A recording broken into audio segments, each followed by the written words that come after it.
തലമുറകളോളം സമാനതകളില്ലാത്ത രുചി. LG കായം.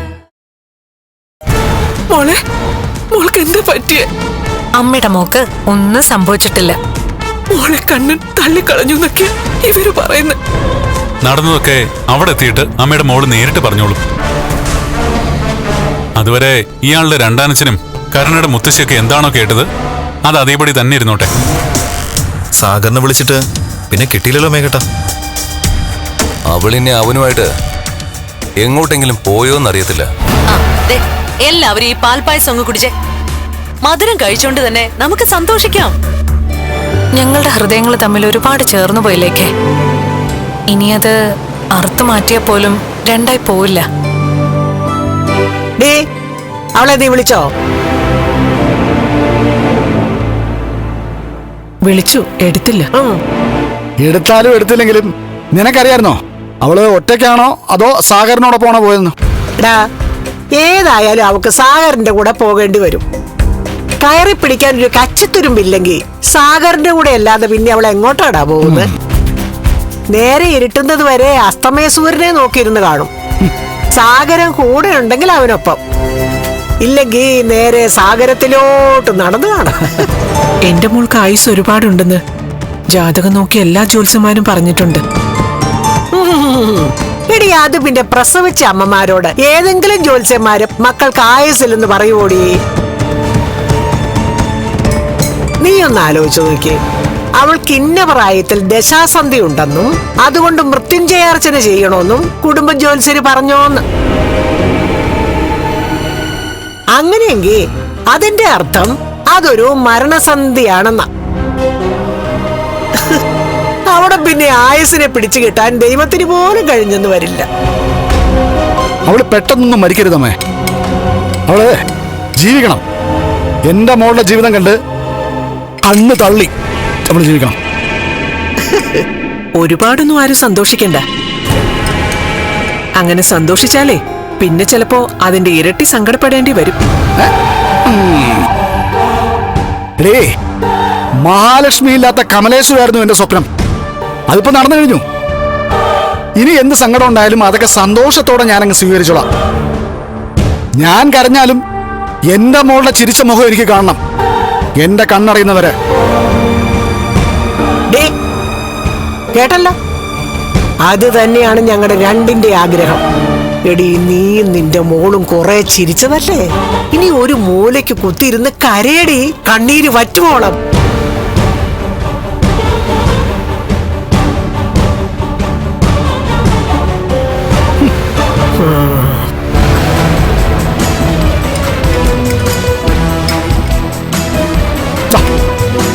നല്ല അസല് പായസം. കുറച്ചും എടുക്കമേ. മതിയാവുന്നില്ല. ഇങ്ങോട്ട് ഇപ്പൊ എടുത്തോട്ട് വരാം.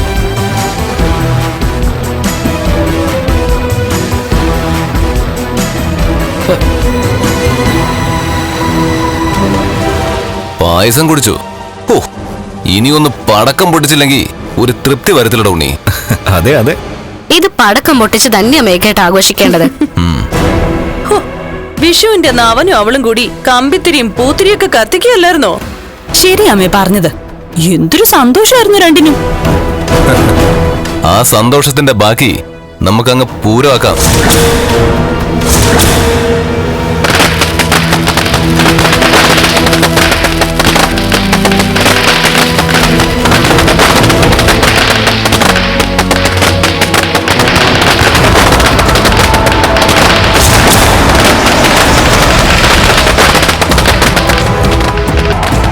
ഇവിടെ വലിയ ആഘോഷം നടക്കുകയാണല്ലോ.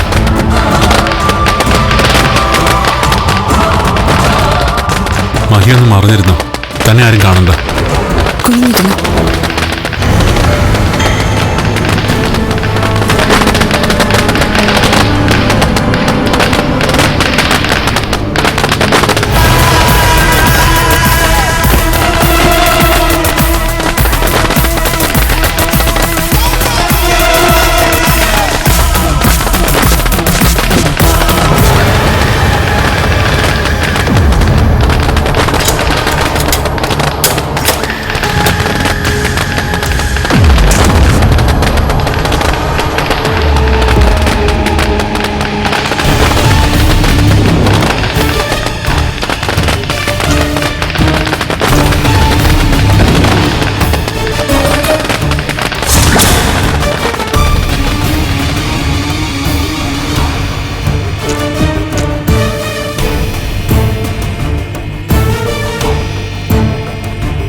ഇന്നിനി ഈ രാത്രിയില് നീ വരത്തില്ലെന്നാ ഞങ്ങളൊക്കെ കരുതിയത്.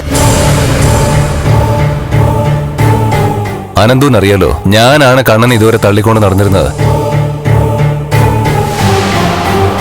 ആ, അതിന്റെ ഇടയ്ക്ക് ഒരുത്തി കയറി വന്നു, ഓരോരോ തള്ളുമായിട്ട്.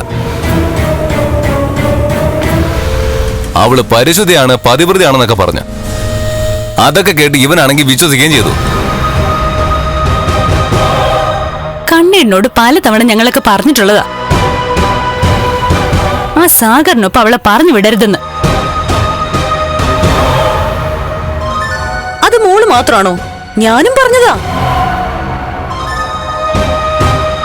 എന്നിട്ട് കേട്ടോ മോനെ അനന്തു, പറഞ്ഞവരുടെയൊക്കെ വായടപ്പിച്ചിട്ടേ അവളെ വാനോളം പുകഴ്ത്തിക്കൊണ്ട് നടക്കുമായിരുന്നു. എന്നാൽ ഇത് വല്ലാത്തൊരു ചതിയായി പോയേട്ടാ. അവരുടെ ചിരി കണ്ടാ അറിയാം അവരാള് ശരിയല്ലെന്ന്. അതെ, എല്ലാരും പറയാറുണ്ട് അവളുടെ ചിരി ഒരു പ്രത്യേകതരം ചിരിയാ, രാക്ഷസ ചിരി.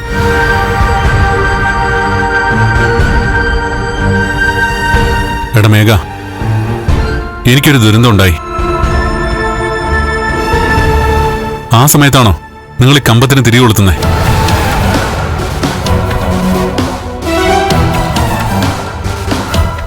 എടാ അതേന്ന് പറയടാ മേഘ. നമ്മുടെ തറവാടിനെ ബാധിച്ചിരുന്ന മൂദേവി പടിയിറങ്ങി പോയി.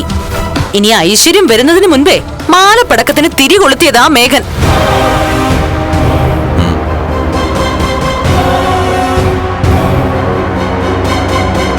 അവളെ പോലെ ചതിയും വഞ്ചനയും കൂടെ പിറപ്പായി കൊണ്ടു നടക്കുന്ന ഒരുത്തി നിന്റെ ജീവിതത്തിൽ നിന്ന് പോയില്ലേ കണ്ണാ? എടാ അതോടെ നീ രക്ഷപ്പെട്ടില്ലേ? അപ്പൊ പിന്നെ ഞങ്ങൾ അതൊരു ദുരന്തമായിട്ട് കാണണോ അതോ ആഘോഷിക്കണോ? അത് ഇവര് പറയുന്നതിലും കാര്യമുണ്ട് കണ്ണ. അതുപോലെയല്ലേ മഹിമിനെ തകർത്ത് കളഞ്ഞത്. എന്നിട്ടവര് ഇപ്പൊ എങ്ങോട്ടാ കണ്ണിട്ട പോയത്? പോയവളെ പറ്റി കണ്ണേട്ടൻ എന്തിനാ തിരക്കുന്നേ? അവൾ അവളുടെ വഴിക്ക് പോയി. എന്റെ കണ്ണ, പെണ്ണ് കാണാൻ പോയപ്പോ നീ എന്നെ കൂടെ കൂടിയോ? ആ, അതുകൊണ്ടാ നിനക്ക് അബദ്ധം പറ്റിയത്. ഇനി ഇപ്പൊ അതുണ്ടാവാൻ പാടില്ല. നിനക്ക് പറ്റിയൊരു പെൺകുട്ടിയെ ഞാൻ കണ്ടെത്തി അങ്ങ് തരും. അതിന്റെ ഒന്നും ആവശ്യമില്ല മേഘ. കണ്ണന് പറ്റിയൊരു പെൺകുട്ടിയെ ഞങ്ങൾ കണ്ടെത്തിയിട്ടുണ്ട്.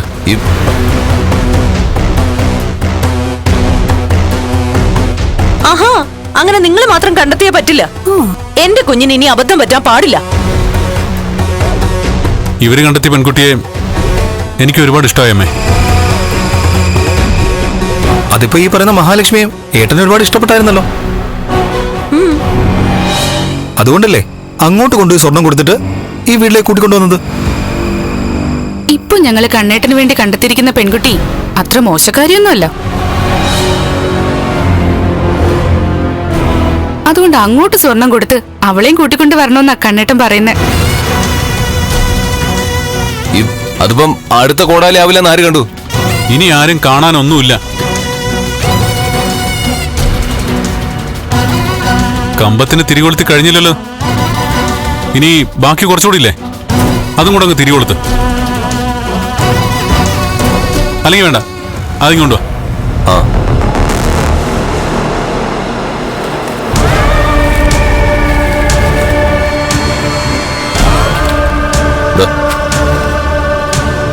അനന്തോ, നീ കൊടുത്ത്.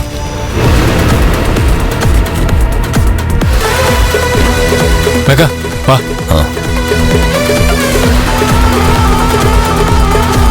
എടാ ഇതേ ഇതങ്ങോട്ട് പിടിച്ച് കെട്ടി. ഇത് ഉഗ്രം സാധനമാണല്ലോ. ആ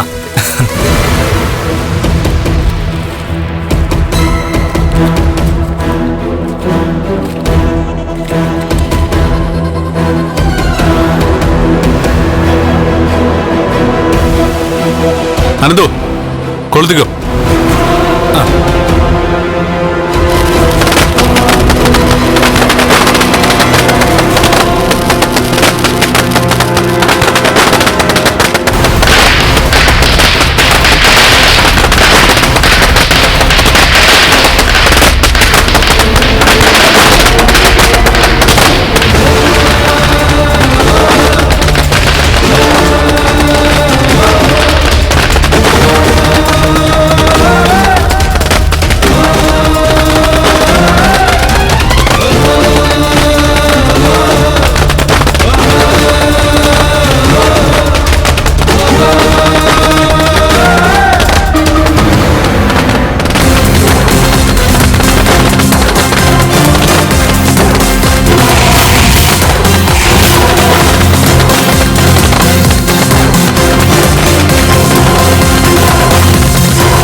ഇതാണ് അനന്തവും ലേഖയും കൂടി എനിക്ക് വേണ്ടി കണ്ടെത്തിയ പെൺകുട്ടി.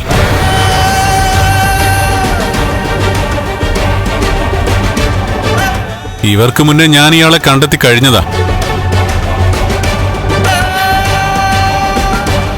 എങ്കിലും ഇപ്പൊ കുറച്ചുകൂടി വ്യക്തമായി കഴിഞ്ഞു എന്റെ മഹി ആരാണെന്ന്. കണ്ണാ, സാഗർ പറഞ്ഞ കഥകൾ മഞ്ജു എന്റെ അടുത്ത് പറഞ്ഞു കഴിഞ്ഞു. പക്ഷെ അതല്ല നീ വിശ്വസിച്ചത്. ഇവള് പറഞ്ഞ കഥകളാ. നിർത്തറ. സാഗർ എന്നോട് പല കഥകളും പറഞ്ഞു, പല ആവർത്തി. പക്ഷെ അപ്പോഴൊന്നും ഇയാൾ ഇയാളുടെ ഭാഗം പറഞ്ഞില്ല. അത് ഇയാൾ ചെയ്ത തെറ്റാണെന്ന് ഇയാൾക്ക് ബോധ്യപ്പെട്ടു കഴിഞ്ഞു. സാഗർ എന്ന് പറയുന്ന വൃത്തികെട്ടവൻ എന്നോട് മാത്രമല്ല, ഇവനോടും അവന്റെ തലച്ചോറി വന്നതൊക്കെ വിളമ്പി നന്നായിട്ട്.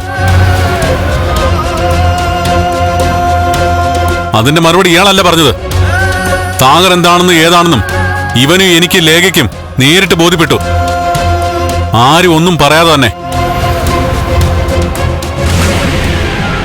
അല്ലെങ്കിൽ ഞങ്ങൾക്കറിയാവടാ, നീ അവസാനം ഇവളെ ന്യായീകരിച്ചിട്ട് നിനക്കൊപ്പം കൊണ്ടുവരത്തതേ ഉള്ളൂന്ന്.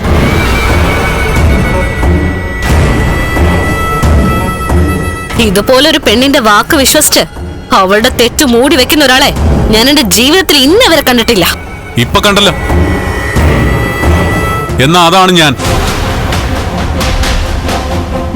എന്റെ ഭാര്യ പറയുന്ന മാത്രം എനിക്ക് വിശ്വാസം. സാഗർ എന്ന് പറഞ്ഞവൻ എന്നോട് കള്ളക്കഥ പറഞ്ഞപ്പോഴും ഞാനത് വിശ്വസിച്ചിട്ടില്ല. എന്റെ ഭാര്യ മനസ്സുകൊണ്ട് ഞാൻ തള്ളിക്കളഞ്ഞിട്ടുമില്ല. എന്നെ ജീവന് തുല്യം സ്നേഹിക്കുന്ന എന്റെ കൂട്ടുകാരനും അവന്റെ ഭാര്യയും ഒരു നിമിഷ നേരം ഇയാളെ തള്ളി പറഞ്ഞപ്പോ പോലും ഞാൻ ഇയാൾ തെറ്റുകാരിയാണെന്ന് പറഞ്ഞിട്ടില്ല. അല്ലെങ്കിൽ ഇവരോട് ചോദിച്ചു നോക്ക്. അവസാനം ഇതിന്റെ പേരിൽ ഇവന് ലേഖ എന്നോട് പന്തയം വെക്കുക കൂടി ചെയ്തു. പക്ഷെ അവസാനം ആ പന്തയത്തിൽ ജയിച്ചത് ഞാനാ. ഒരിക്കലും അല്ല. ഈ കല്യാണ ശേഷം കണ്ണിട്ടും തോറ്റോണ്ടിരിക്കുക എന്ന് വെച്ചാ ഭൂലോക തോൽവിയായ ഒരുത്തിയാ കണ്ണിട്ടും ഭാര്യയാക്കിയിരിക്കുന്നത്. ഭൂലോക തോൽവി ആരാണെന്നൊക്കെ എനിക്കറിയാം.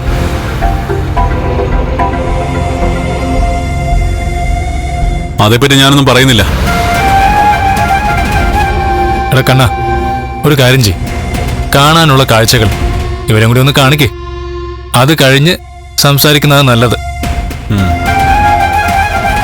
എല്ലാരും വാ. എല്ലാരും വരാൻ.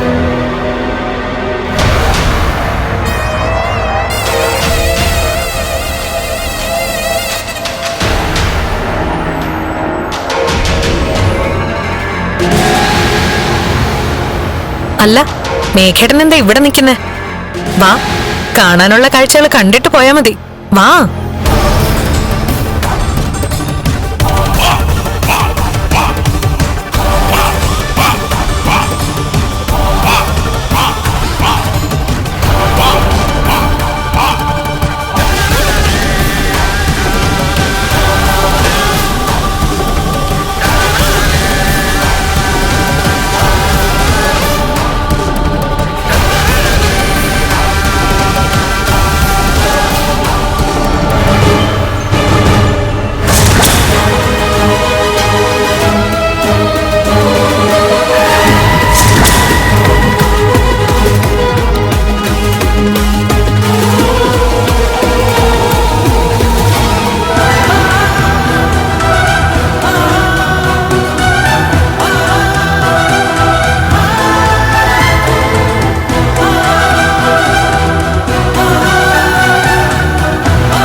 ഇനി ആർക്കെങ്കിലും എന്തെങ്കിലും പറയാനുണ്ടോ? പറയാൻ കാണും കണ്ണ.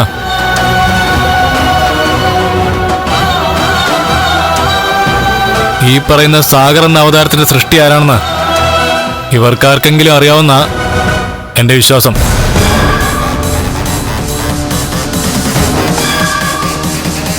അത് ശരിയാ. അതുകൊണ്ടാണല്ലോ ഇവിടെ ഇനി മഹി വരില്ലെന്നും പറഞ്ഞ് കമ്പം കൊളുത്തി ആഘോഷം തുടങ്ങിയത്.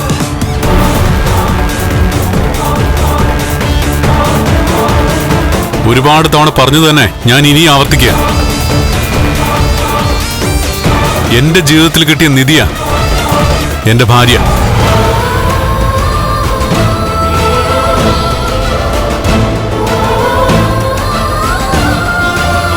ആ നിധിയെ കൈവിട്ടുകളയാൻ ഞാൻ ഒരുക്കമല്ല. ആരതിന് ശ്രമിച്ചാലും അവർക്കായിരിക്കും തിരിച്ചടി ഉണ്ടാവാൻ പോകുന്നത്.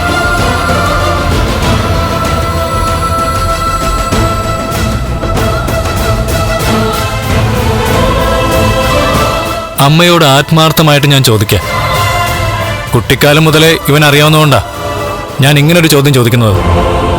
എപ്പോഴെങ്കിലും എന്നെങ്കിലും നിങ്ങൾ ഇവനെ ആത്മാർത്ഥമായിട്ട് സ്നേഹിച്ചിട്ടുണ്ടോ?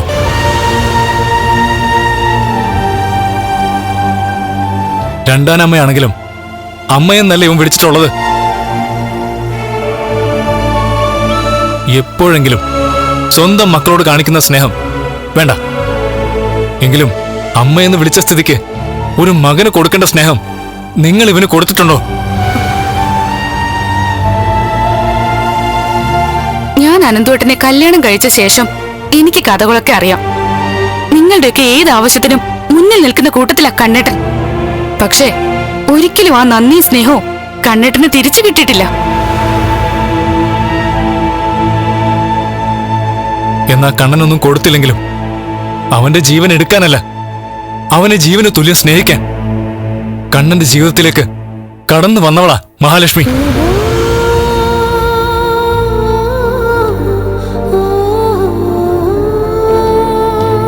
അവരെ വേർപിരിക്കാൻ ആർക്കും കഴിയില്ല, മരണത്തിനല്ലാതെ.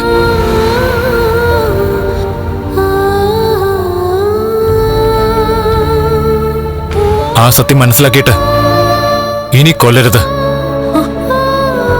എന്റെ കൂട്ടുകാരനെയും അവന്റെ ഭാര്യയും. അനന്തു, നിങ്ങൾ എന്തിനാ ഇങ്ങനെയൊക്കെ പറയുന്നേ?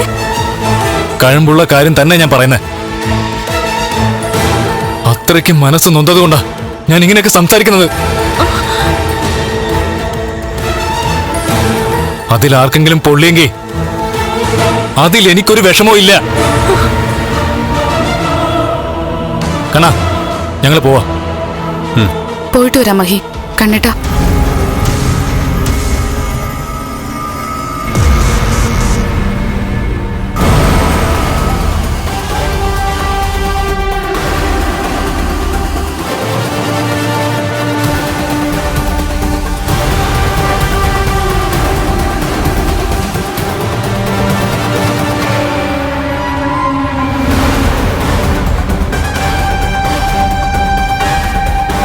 ഞാൻ പറയേണ്ട കുറെ കാര്യങ്ങൾ അവര് പറഞ്ഞു കഴിഞ്ഞു.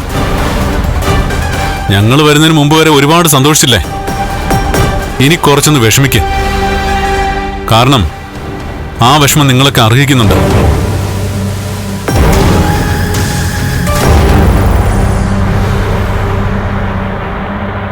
എടാ മേഘ, നീയും ഇതിലൊക്കെ കൂടിയല്ലോ.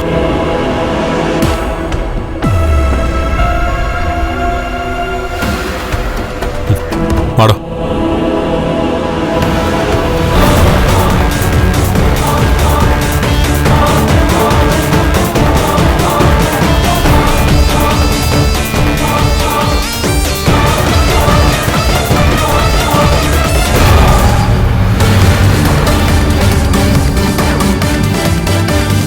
എല്ലാം തോലഞ്ഞല്ലോ അപ്പച്ചി. ഇപ്പൊ അയാൾക്ക് അവളെ പഴയതിനേക്കാളും വിശ്വാസമായി.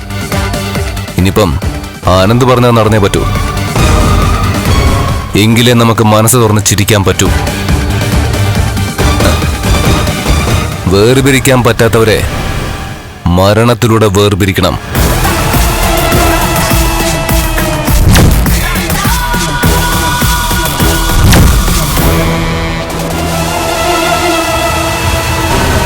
തലമുറകളോളം സമാനതകളില്ലാത്ത രുചി. LG കായം.